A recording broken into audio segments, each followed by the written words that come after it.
Welcome to another episode of Follow the Brand TV. I am your host, Grant McGaugh, CEO of 5-Star BDM, a 5-star personal brand and business development company. I want to take you on a journey through another deep dive into the world of personal branding and business development using compelling personal stories, business conversations, and tips to improve your brand. By listening to the Follow the Brand TV series, you will differentiate yourself from the competition and build trust with prospective clients and employers. You never get a second chance to make a first impression. Make it one that will set you apart, build confidence, and reflect who you are. Building your 5-star personal brand is a great way to improve your skills and knowledge. If you have any questions for me or any of my guests, please email me at grant.mcgaugh@5starbdm.com. Now, let's begin with our next episode on the Follow the Brand TV.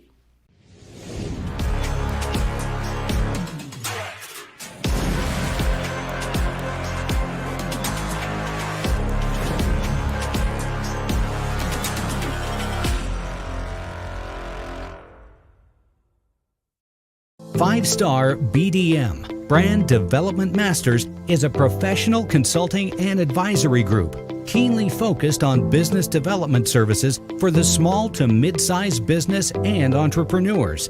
Although every business is unique, they often share business development challenges that can be addressed through smart branding. Services include process improvement and operations, digital strategy and transformation, business intelligence, digital marketing, and personal branding.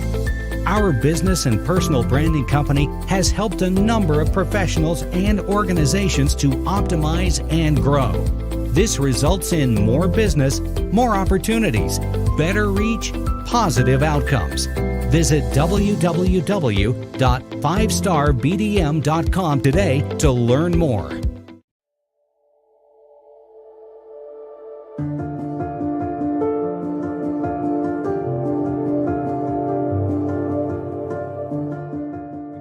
And my claim to fame is, warehousing, supply chain, distribution, inventory management.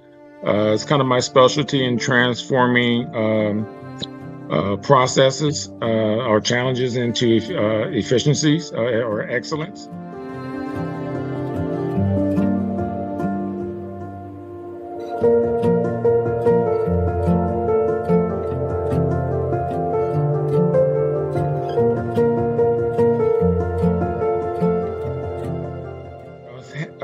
It's forecasting, of course, understanding what your products are, what the time span is between when you order something, how long is it actually going to take for you to get it? Where is it actually coming from? Is it going to be from, domestically here, or is it going to be internationally? So that's kind of the big scheme of things, is actually getting the order stuff in. Kind of what I really want to talk about is when it actually hits the door, why is that so important? And a lot of people, a lot of executives, they don't really care. It's like a movie. Most people, all they want to do is watch the movie. They don't care how many outtakes there are, how many times you have to rerun a scene. All they want to do is sit down and watch the movie. And me, I like to get behind the scenes and make sure that, this is all the work that goes into making the movie. And this is all the work that goes into making sure that the end customer gets their product on time, every time.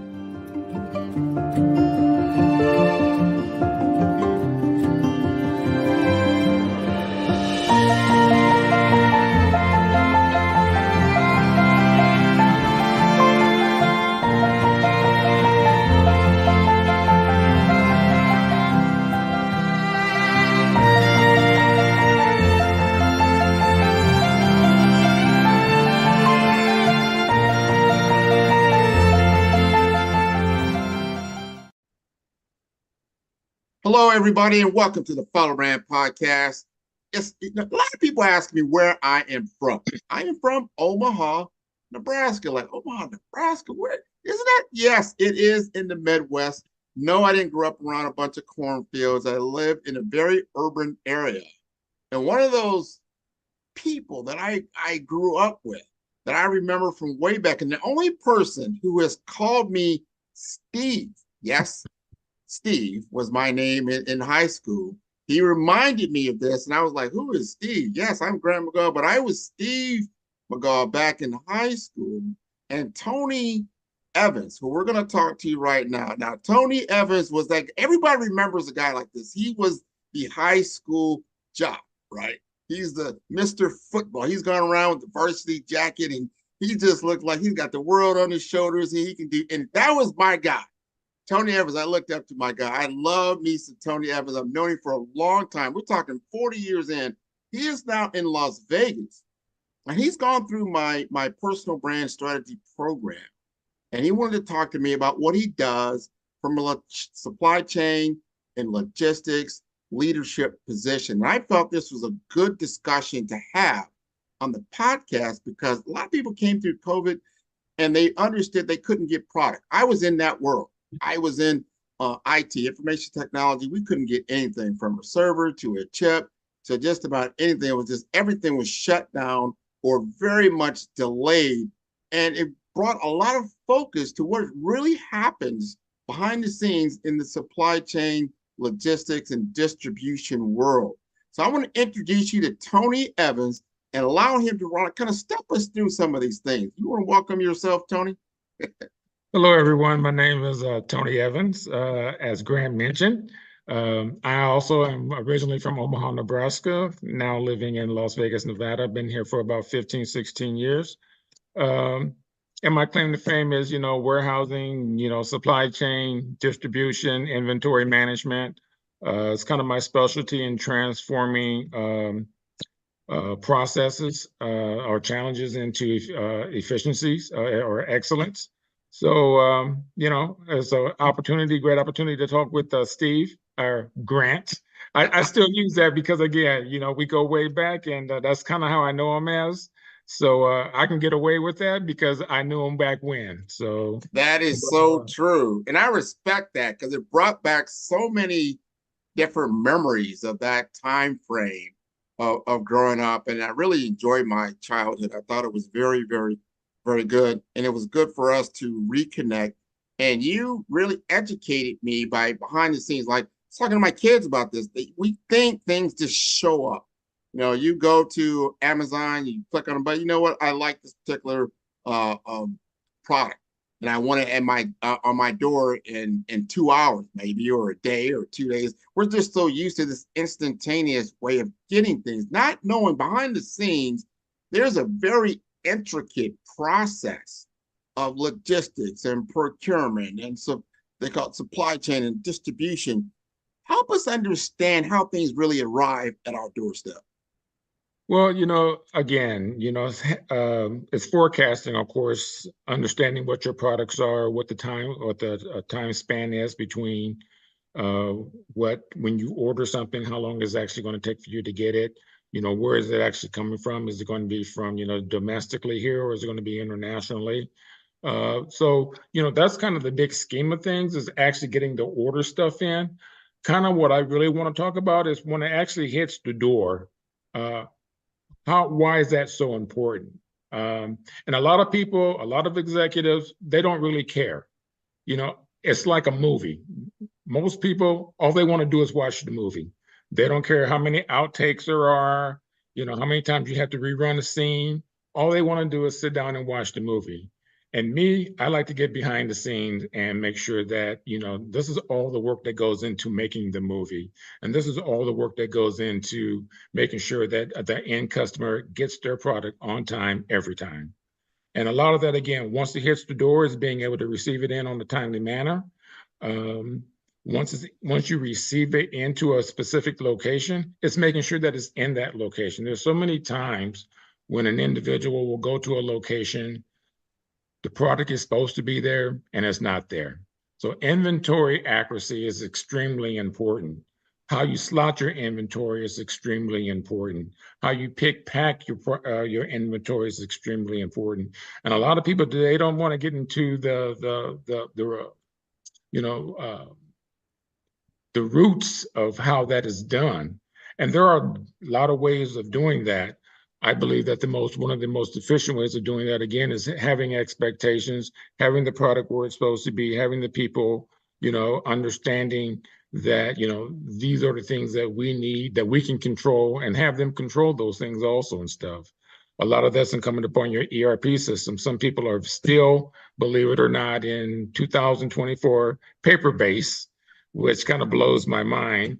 At one point when I was with the company, and the gaming company, we started with, a paper-based. Our inventory accuracy was only 24% inventory accuracy. So you go to that shelf expecting something, wasn't there. So, incorporating daily cycle counts, incorporating technology that will drive you specifically to a location where anytime you move something, there's some type of transaction. So it's not just picking something off the shelf and saying, here you are and stuff. It's all about, again, making sure that there's a transaction which tracks that product from the shelf to the end customer. And there's a lot of methodologies that go into that. We do a lot of Kaizen events, which are process improvement events. And basically, the fundamental principle behind a Kaizen is just to eliminate the waste, because it's not only important how you store your inventory, it's where you store your inventory.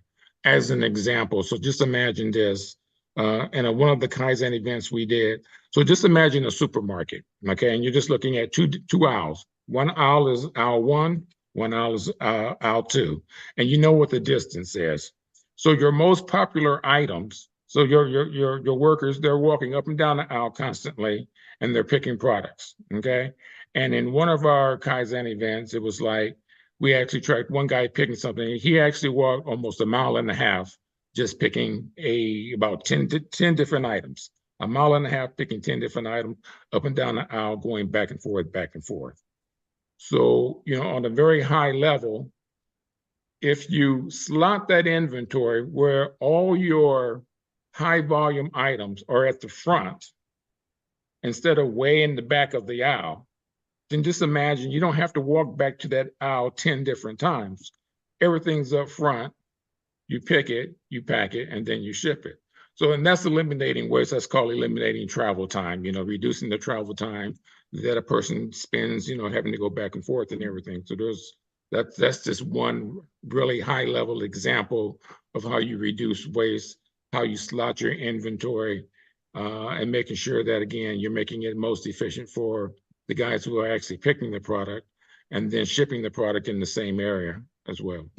I like that. There's a process and a methodology behind everything and understanding. Now, there's some new technology that's afoot. And I saw this recently. I think it was during last holiday season. And they show like in an Amazon warehouse where they've got robots actually going and picking the products.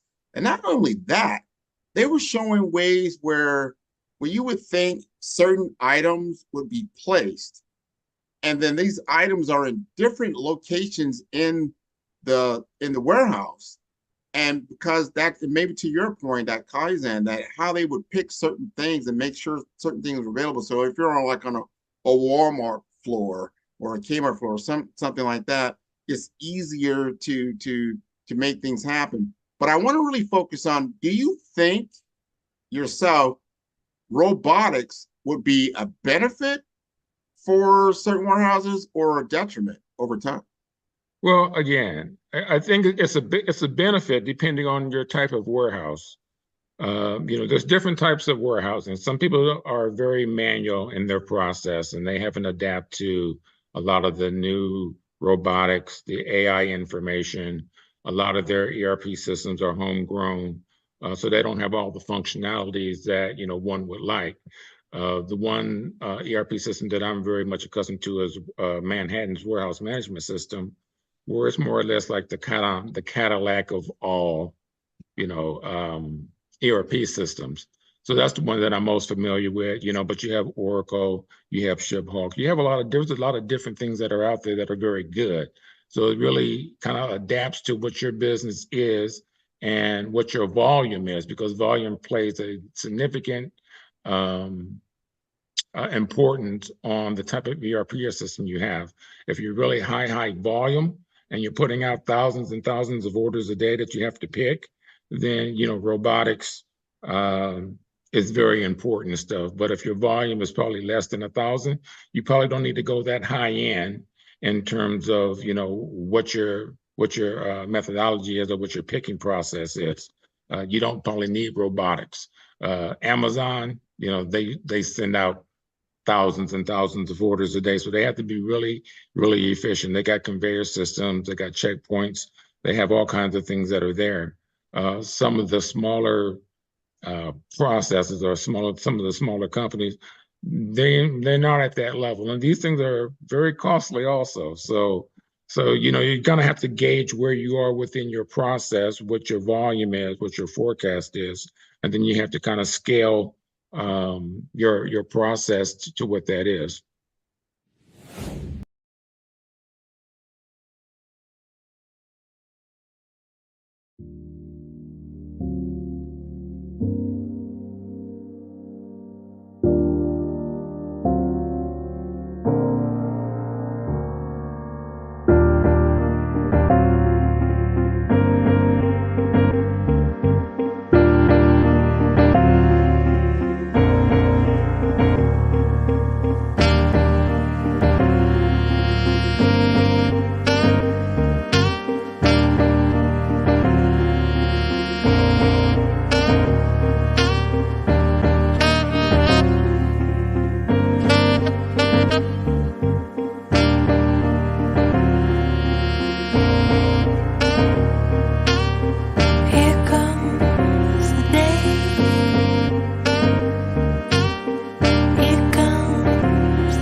Let's talk about people. You are a people person, and we were going through the process of developing your brand, which is phenomenal. Matter of fact, I was very impressed with your background, and you kept stating this over and over again. Like, Grant, I am about people. It's about the people that actually do the processes to make things work more orderly. And I need to understand the people and what they're about and what's happening, because you could be in a stressful situation. You never know what's going on with life. As they say, life be life. Things happen with living things. And help us understand from a leadership perspective how that you approach your department. Well, so my leadership is more of a servant leadership attitude. I believe I'm there to serve the people. I am there to move the obstacles out of their way, making sure that they have the right tools in their toolbox so they can do their job. But along with that comes expectations as well. So it's making sure, number one, everyone understands what their role, what their responsibilities are, what our obligation to the customer is from shipping out on time, every time. So it's also about making sure that they have ownership of their process too. In a lot of cases, a lot of individuals or a lot of companies kind of look at people as just disposable assets. And I value people, so I don't look at them as that. My job is to, again, provide the tools necessary for them from a personal standpoint and also from a professional standpoint. Getting them involved in a process, getting their buy-off on certain things. It's not just my way or the highway. It's like, what is your perspective on these particular things? And I know that, a lot of companies, they don't feel that way. They just feel like, this is the direction that we're going and, you're going to do it my way. And I just found that is not necessarily the most productive and the most efficient way of getting the most out of individuals and stuff. I believe that, again, getting them involved, getting their buy-in. When we have these Kaizen events, they are very much a part of the process of changing. It helps motivate them knowing that when there's a cost savings or there's ways that they improve the process, that they were very much a part of that it was their ideal or their concept, or they contributed to that concept. So to me, again, it's making sure that you have people who are engaged, and not just engaged, but also you have to make sure that they are in the right position. I kind of attribute that to, I coach, a lot of little league football, and, everybody wanted to be the running back. Everybody wanted to be the quarterback. And you have to be realistic with them and saying, look, son, you're not quarterback material. You're more of a wide receiver, or you're more of a running back. And even in a running back, it's like you need to understand what kind of running back you are. You're a slasher, but you are, just drive up the middle and stuff. So don't be out there trying to dance and everything. I need you to hit the hole. I need you to go. So it's putting people in the right positions to make them successful also, and being able to identify that and, again, help them build upon that. To me, that's very important. 100%. Tony, I wanted to be running back, but they didn't put me in. You contributed in other ways. I contributed to the stands. I was out there. I was watching. Well, that was great. That was great.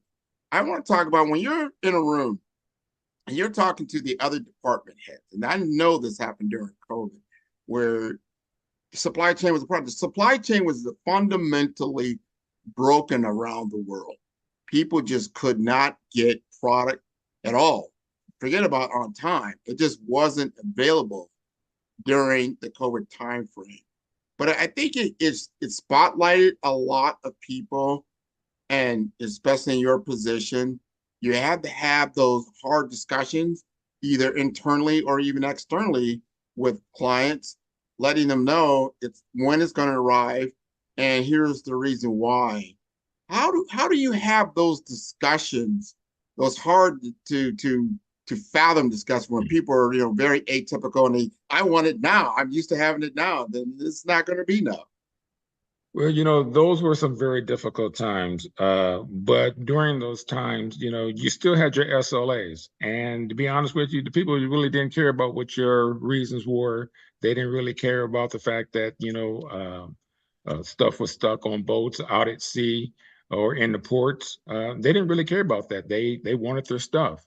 And so from a leadership standpoint, you had to be proactive, knowing that what was coming down the line. So if you're only looking 6 months out, and everyone knew that COVID was, this big nasty thing that was coming, and no one knew how long it was going to be, you had to have, your main source and your secondary source.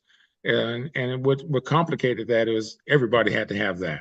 And so, everybody was at the peril of, waiting for shipments to come in from wherever they were coming from. But you did your best in terms of, again, the orders that were coming in, was communicating that, we're still going to get these orders out, whether you had a 6-week or 8-week lead time, and that was from the gaming industry.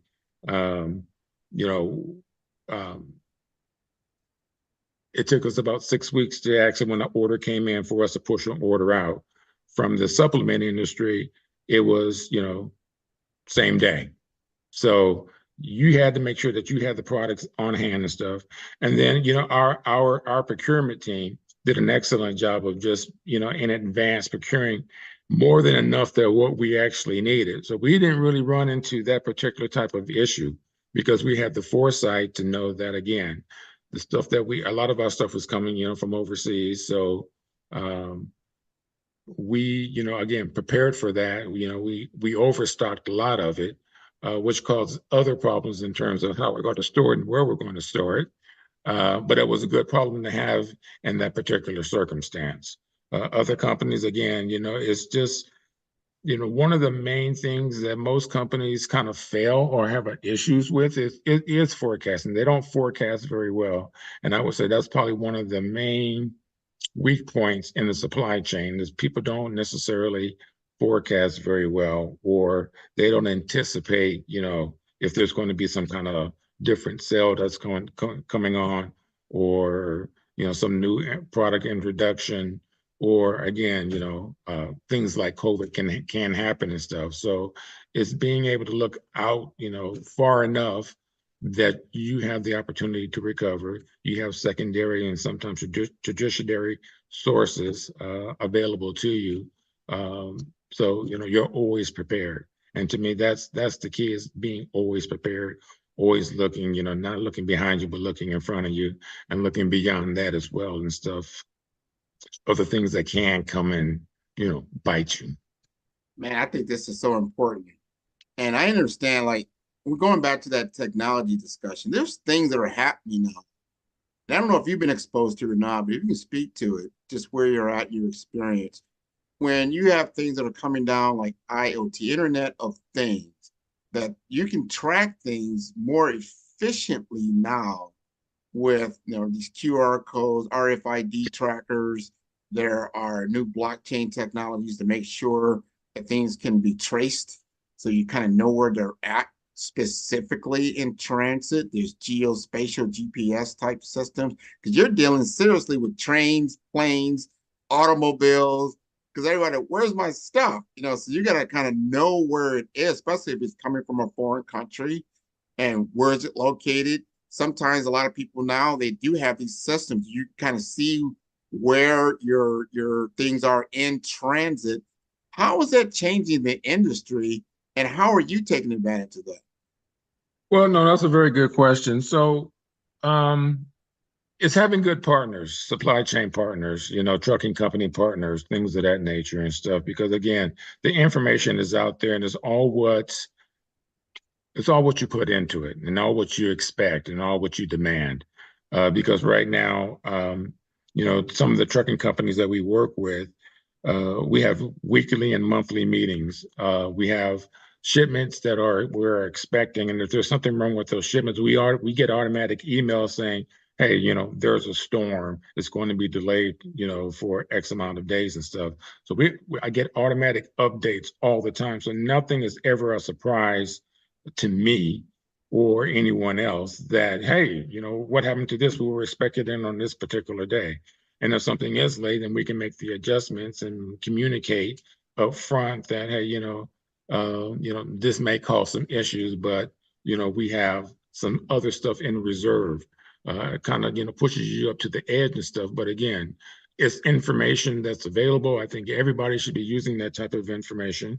If it's not in your supply chain, it should get in your supply chain, because again, you want to know every step of the way where your inventory is, if it's going to be delayed, and the reasons for it's going to be delayed. Particularly during the winter months, particularly when you even look out, didn't have such a bad winter this year back out east and stuff. But I remember in days past when, you had a lot of trucks coming from back east, and they were stuck in the snow and stuff. So it was good to know that, the reasons why, when to expect it, so you can, again, communicate that moving forward to the necessary individuals and stuff. So everybody was, on the same page. And that's what's very critical, is just being on the same page. In logistics and supply chain, communication, and over communication is the key to success.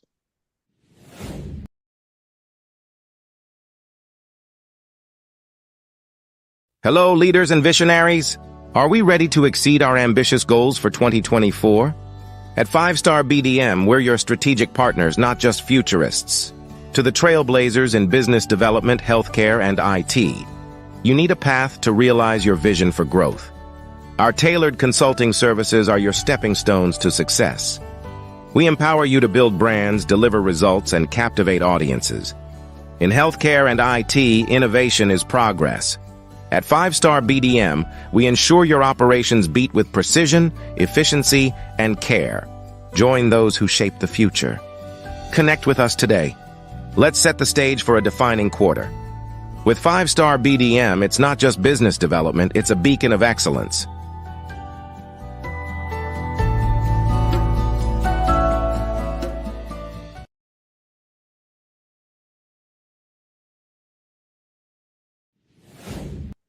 So you've heard it from Tony.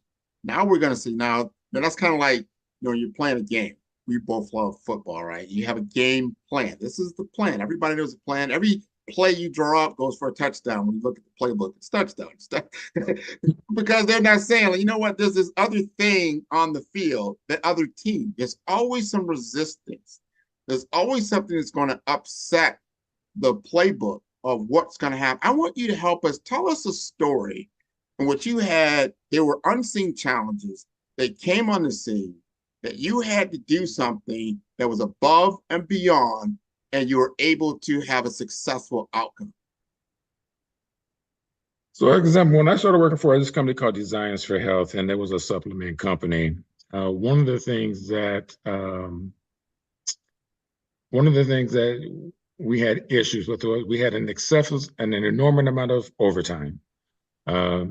Even though we were getting product out on time, it was a strain on everybody, particularly on Mondays and Tuesdays, because we worked a Monday through Friday schedule. So when they would come in, and we were a mid-sized company, and so when we would come in, they would come into, 700-800 orders a day on Monday and Tuesday. And then as the week went on, it kind of just trailed off into, maybe 300-400 orders a day and stuff. And that was just at one location. We had multiple locations. So the problem was, again, we were more of an e-commerce company, and those orders came in on the weekends also, but we were only working Monday through Friday. So one of the things that I did was just change the schedule. And, of course, there was consternation when that happened, because we went through a 7-day work week. But the beauty of that was that some people got to work a 4-day, 10-hour workday. So you had a Sunday through Wednesday, a Wednesday through Saturday, and then you had the Monday through Friday. And so basically you had coverage the entire week. So being able to do that, and no one thought it was going to work. And there was a lot of rumbles and grumbles and things of that nature and stuff. But they found out that, number one, when they came in on Mondays and Tuesdays, it was just another day, because they didn't come into 800-900 orders and stuff. They came into standard orders, 400 or 500 orders is all week long and everything. So that was a comfort to them, that they didn't dread that, because again, we had people working the weekends. We level loaded the workload. We streamlined, again, do a lot of other different Kaizens. We made it a lot more efficient, or more sustainable. And, everybody was happy about it. Some people were working there, again, only 4 days a week, even though it was 10 hours a day. To them, that was a payoff for them to have that extra day off. And some people just liked to working the Monday through Friday. So they maintained their 5-day work week, 8 hours a day. The overtime actually disappeared.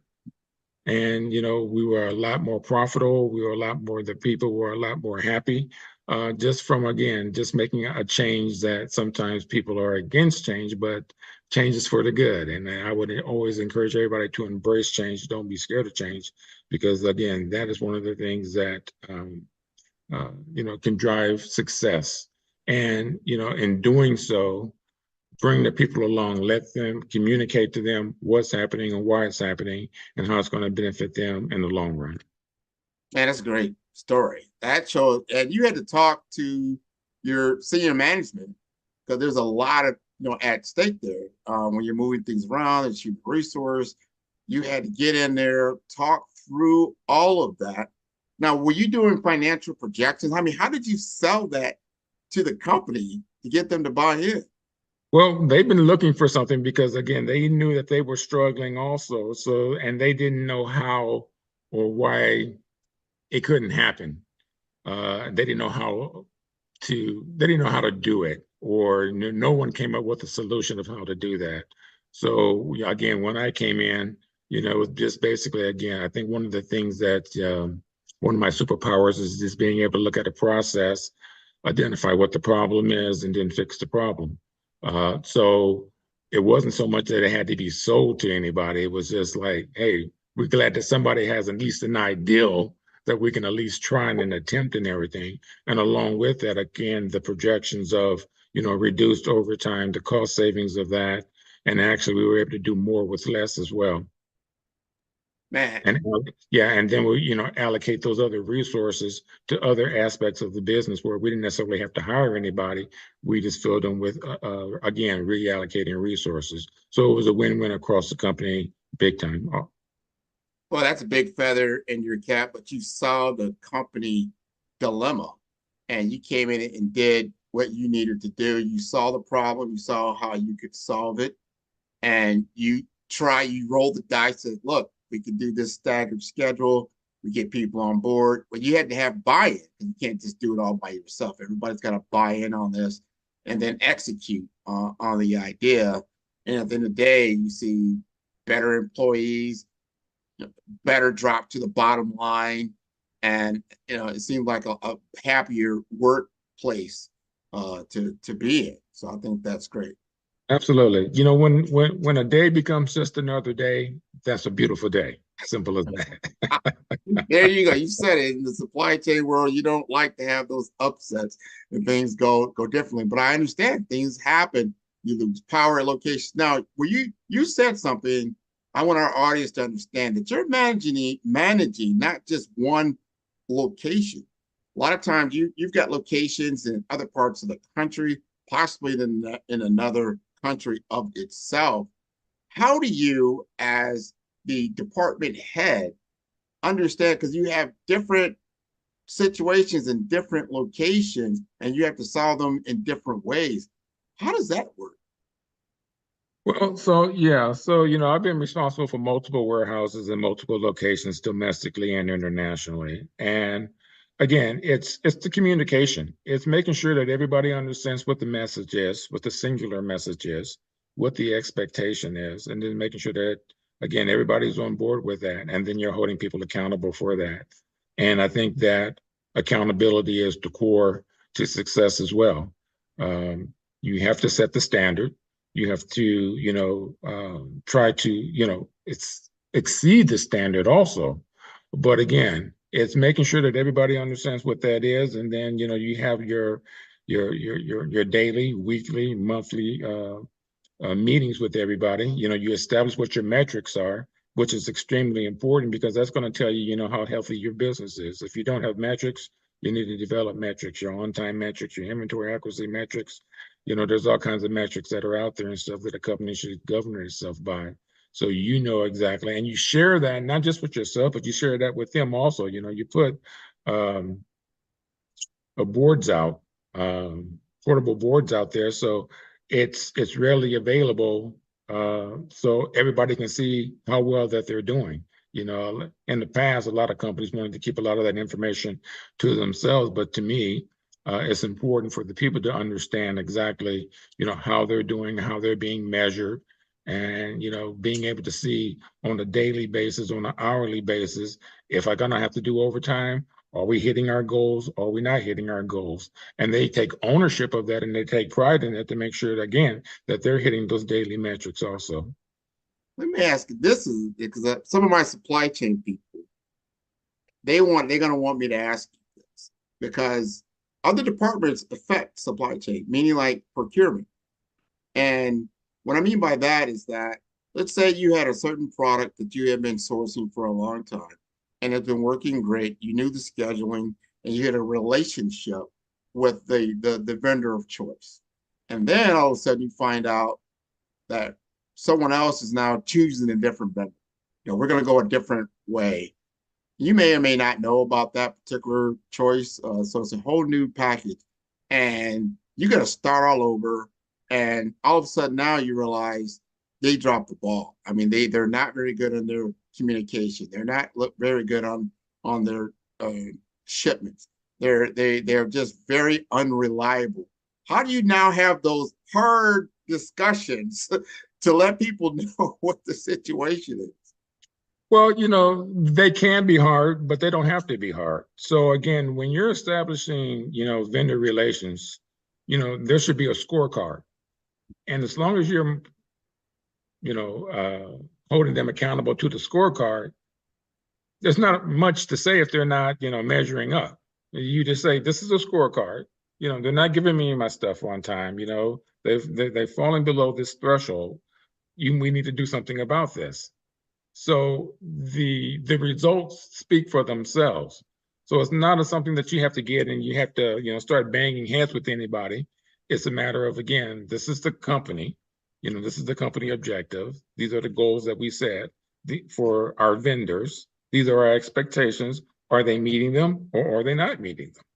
And if they're not meeting them, then again, the results speak for themselves. And then you have to make the necessary adjustments and have that conversation with the vendor and saying, look, this is what our contract says. You're not living up to the contract. So, this is what we're going to do. Either put them on probation, start sourcing from somebody else. And generally, again, when you have that customer vendor relationship, and they understand that, things usually work out well and stuff. So it reduces any confrontation that one might perceive that's necessary, because again, communication, understanding what the expectations are, and everyone is on the same page. I like that you set the expectations early, that if you're going to do business with us, here is the criteria, here's the process, here's our scoring arrangement, this is what we're looking at. And if you don't meet these metrics, these are the steps that could be taken. So all this up front. So there should not be any angst around the communication, because it speaks for itself. I've heard you say a couple of different things tonight as we have spoken around leadership, around measurement, and around accountability. I like those things, and it shows that you look at things from a holistic view, and that you can now manage from a very secure point, because you know exactly where, from the beginning to the end. This is how we started the discussion. You're writing a book, matter of fact. Don't let the audience know that. Tell us just a little bit, first of all, about that book and why it was important for you to write it. So the book is called, I'm glad you brought that up. The book is called If This Box Could Talk. And it kind of centers around some of the conversations that we're having now. Whereas, again, people don't understand or appreciate how a box actually gets to them. They don't care about the movie. I mean, yeah, they don't care about what it takes to make a movie. They just want to sit down and watch the movie.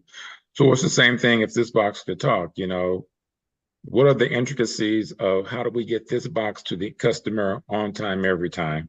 How do we pick it? How do we pack it? How do we make sure that, we're using the most efficient way of shipping it to the customer? So the book just kind of goes into the details of how that process is from, again, if you have a traditional warehouse, or if you have a manual warehouse, or if you have a very automated warehouse,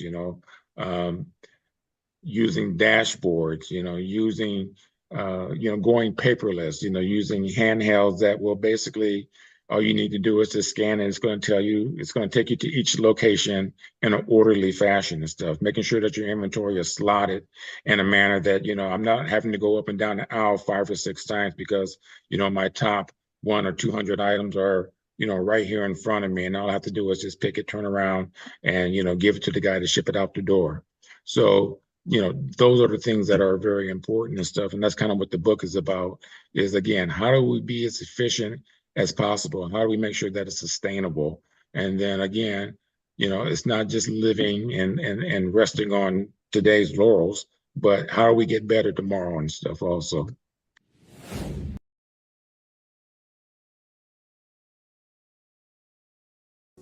Follow the Brand TV broadcast host, Grant McGaugh, as he visits with top executives and entrepreneurs to find out their secrets of success with their personal brand. Follow the Brand TV broadcast host as he focuses on brand development to build better relationships, bring value to your business, relationships, and career. You will enjoy listening to each episode that is tailored to speak to you directly. If you're looking for this type of clarity in terms of building your brand, you have tuned into the right station. Each episode will help you to shape a conversation in the 5-Star BDM network of 20,000 professionals and become a springboard for your corporate engagement and business opportunities. Each guest will frame their story in the areas of personal branding, business development, career development, financial empowerment, and technology innovation. Grant McGaugh explains why he is the CEO and owner of his own professional career.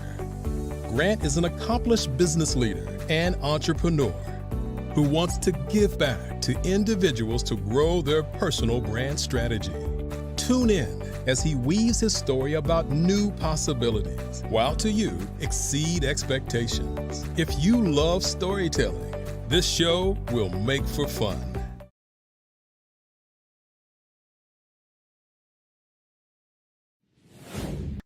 That's very important. I like that.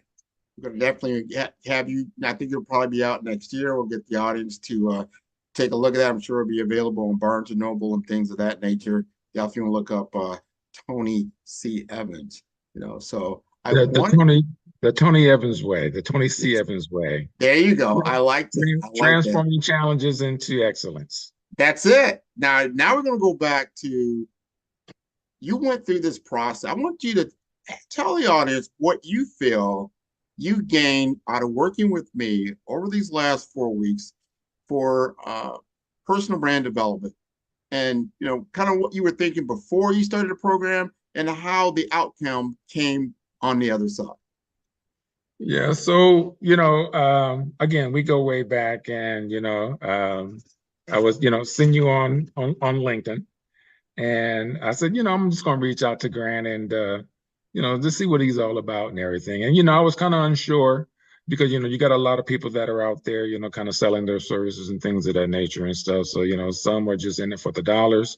Some offer a good product, some may not offer as a good product. So when I started talking to you, number one, I trust you. So, because we go way back. And as the process began and everything, it was very intuitive, it was very detailed. I thought that you offered something that, number one, you wanted to get to know me, what was important to me, what I felt was, or how I felt about, the business, how I felt about myself, how I felt about my career, where it was going. And talking to you, I guess I didn't really have a brand. I had an ideal, but I didn't really have a brand. And, going through your process and everything and answering a lot of and very intuitive questions and stuff, and then letting your team do what they do, we put out a product that was, I was kind of blown away. You asked me to write a story about myself, and I thought it was pretty good. But then when you came back and you kind of listened to what I said, kind of read what I did, when you read it back to me, your version of it, I was blown away. My wife was in the background. She said, who are you talking about? So, it was very, again, very intuitive. It was very accurate. And I'm very, happy that I went through this process and everything, because I think that you and your team did an outstanding job. I would recommend it to anybody and everybody who's out there listening and stuff, that, when you look at, again, the product that you give, the profile, I think a lot of people will be amazed of, number one, how marketable they are using your system, your process, your intelligence, your knowledge of, what you've been doing for, quite some time and everything. And, I am 100% confident that they will be thrilled that they chose you as well. I 100% agree with that, of course, but I'm a little biased. But the thing I liked about working with you, and I've seen this in other clients or potential clients, or just people in general, they don't know their value in the marketplace. They might have a certain idea, like an employer is going to pay you what they can afford to pay you. That doesn't necessarily mean that's your value. And when you work with me, I'm going to look at your value on a national scale. What is your value on a national scale with the skills that you have? Remember, the first thing we went through was a skills gap analysis. Right. Let's look at who you are and your tenure, your skill set, what you're able to do, and then pair you up with others in your field you may or may not know in the nation, and see how you scale up, whether you're going to be someone that's at the same level as you, someone is a level down, or someone a level up or 2 levels up? And then what do you need to do to scale up? And Right. when you saw that, I could see that, like, yeah, okay, I was thinking that. Yep, you know what? You validated some of those things. Yep, you know what? I need to showcase some of these other things, and I wasn't doing it. Even though you had your resume, you had your CV, you had some other things, but now you're bringing it all together because now you understand what it looks like, the competitive level on a national scope, and then you see where you rest. And some people realize, I just didn't realize I was that valuable to another organization that doesn't have the experience, like what you kind of alluded to. You came into that one organization and you were able to solve their problem because you understood it right off the bat. Wow. So for the right fit, the right organization, you're ideal. And when you understand that, you can go a long way. No, absolutely. And I think what a lot of people will gauge from this also is, you have a lot of people who are very intelligent out there and they do a lot of business and they understand the business. And, like me, we do SWOT analysis and things of that nature from a business perspective, but I never thought about doing it for myself. And that's one of the things that you did. And I was like, I never really equated doing a business analysis to a personal analysis. And you brought all that together and everything. And I thought that was really dynamic because it exposed a lot of my characteristics that, again, that were more or less hidden or I wasn't using to its fullest potential. And you brought a lot of that potential out. I like that. And then you got your colors. And remember, we went through the brand archetype. Yes, absolutely. Yep. Get the many phases of Tony. And I encourage anybody that's interested in the personal brand, I call it the Brave Brand Blueprint Strategy, especially for personal branding. I do it for businesses as well, is that you will get a good in-depth study. You're going to get a step-by-step process in which you can elevate your brand over the next however you want to institute. I always say the biggest problem I had usually with clients, they don't implement it. You've got to do the work. And you know that as Coach Evans, like, that football ain't gonna move itself. No, that's true. That there's a lot of people want to be able to things handed to them, and the roadmap is handed to you. You just have to follow the roadmap and do the work also and stuff. So there's still some work that I need to do.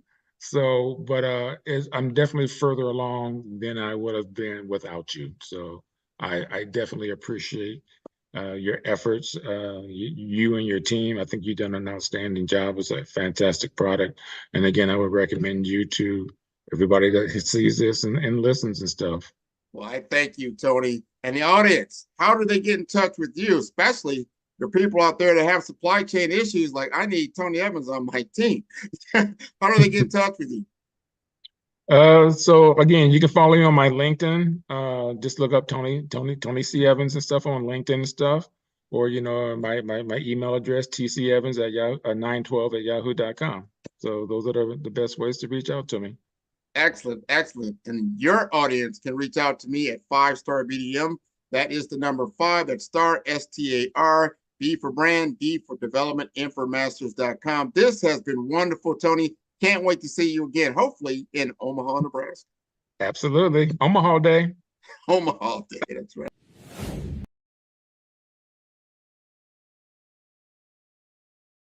Man, who's your favorite podcaster? Man, Grant, man. I love Grant's podcast. Well, who's Grant? I'm going to send you the link. I love Grant.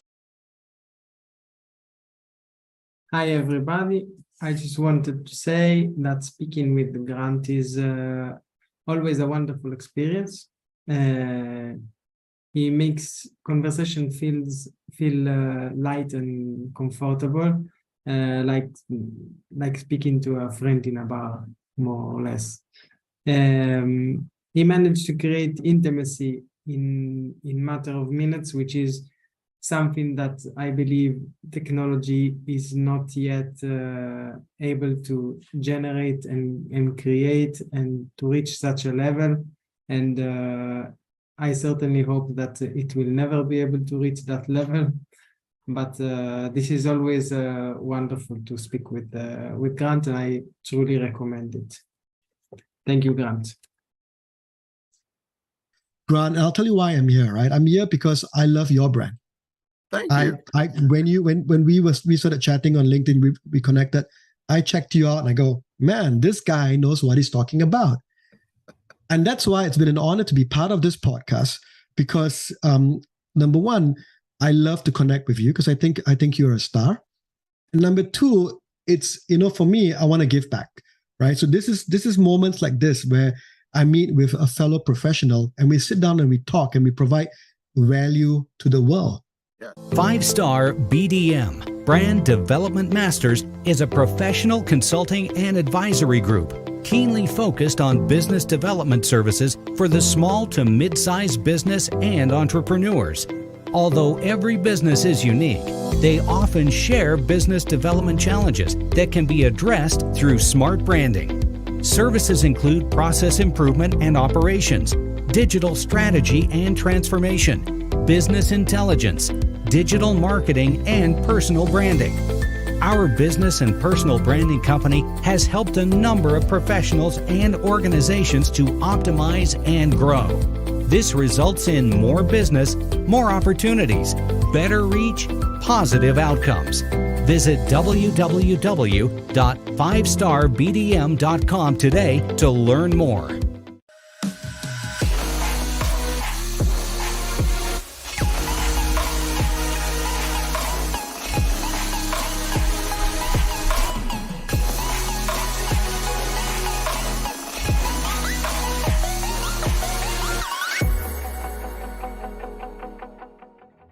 The Black Business Expo's mission is to raise funds for high school seniors going to college or K through 12 entrepreneurs. This expo is a fundraiser for students. Please, you may go to www.blackbusinessexpousa.com to donate to the scholarship fund or use the Cash App at $BBXUSA. Our goal is to give laptops and up to $5,000 to 10 students. Students can register online at www.blackbusinessexpousa.com. Every dollar counts. Please donate to the Black Business Expo USA Scholarship Fund.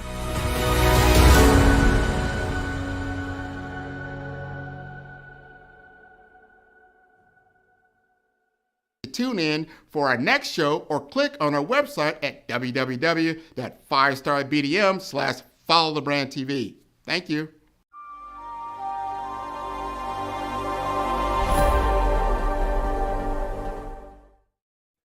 Hey everyone, it's Grant McGaugh, CEO of 5-Star BDM and host of the award-winning Follow the Brand podcast and TV series, where I help you to build a 5-star brand that people will follow.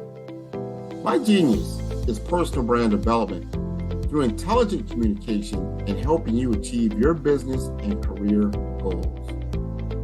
I am a requested speaker on digital technology and brand development issues. I want to work with you to increase the value of your current opportunities while attracting new ones.